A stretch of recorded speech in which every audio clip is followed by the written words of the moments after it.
Bonjour à tous, c'est Julien du blog Ça sert à quoi sur le stand de Dreamy pour l'IFA 2024.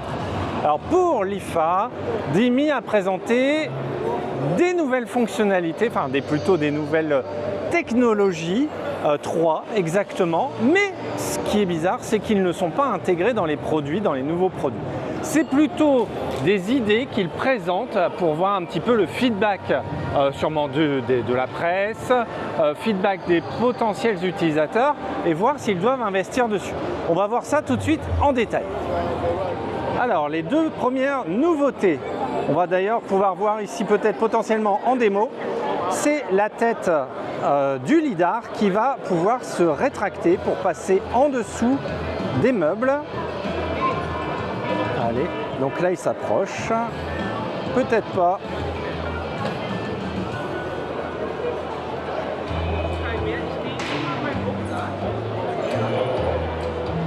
Allez, deuxième technologie qui est proposée ici, mais qui pour l'instant ne sera pas disponible avant au moins 2025. Donc c'est ces deux brosses.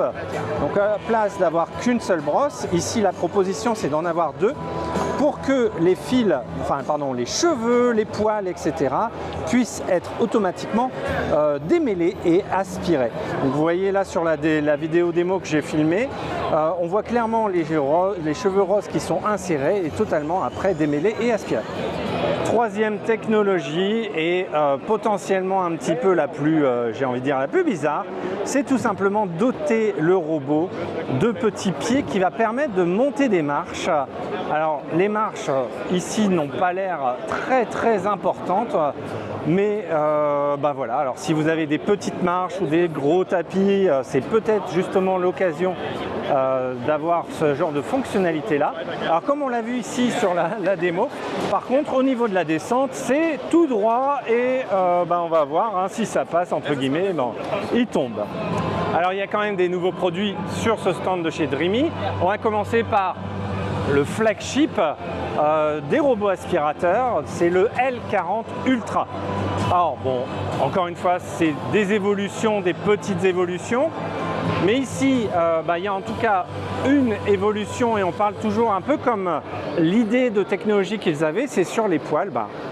Si vous avez eu des robots aspirateurs comme moi, forcément les poils au bout d'un moment, ça s'accumule dans cette petite brosse.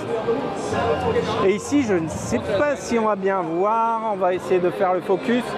Voilà, donc c'est des petits rasoirs qui vont permettre de couper justement ces poils pour éviter qu'ils s'accumulent. Donc ça, c'est un nouveau système version 2 qu'ils mettent en place. L'eau qui va pouvoir être chauffée jusqu'à 65 degrés. On a toujours le système de serpillière qui va tourner, qui va s'étendre sur les côtés pour nettoyer vraiment sur les côtés. À la fin, quand le robot revient sur la base, on va nettoyer même les serpillières en tournant, etc. Donc un appareil au top, avec un prix qui est bien sûr au top, comme je vous mets sur les écrans. On est quand même sur plus de 1000 € sur un robot aspirateur, alors qui fait tout, qui peut être branché même sur les arrivées d'eau et évacuation d'eau pour purger tout. Voilà, peut-être la Rolls un petit peu des robots aspirateurs. Allez, nouveau produit encore une fois chez Dreamy, c'est le petit robot tondeuse. Alors, c'est pas nouveau chez Dreamy, il y en avait déjà un, le Dreamy A1. Et bien là, c'est le Dreamy A2. Bon, ça va, c'est relativement simple. Les évolutions de ce Dreamy, donc le robot tondeuse, c'est qu'on va passer déjà sur 3000 m² de tonte, alors que le modèle A1 était sur 2000 m². On va avoir une meilleure navigation puisque cette fois-ci on rajoute des caméras en frontale pour la détection visuelle, notamment la détection de petits animaux, etc. Et petit ajout technique, cette fois-ci c'est on va dire un système qui permet de décaler la coupe sur le côté pour aller vraiment au plus près des murs, etc. Et donc ça permet d'aller jusqu'à moins de 5 cm le plus proche des murs. Au niveau de la sortie, le produit sera disponible sur Q1 2025, pas de prix encore annoncé.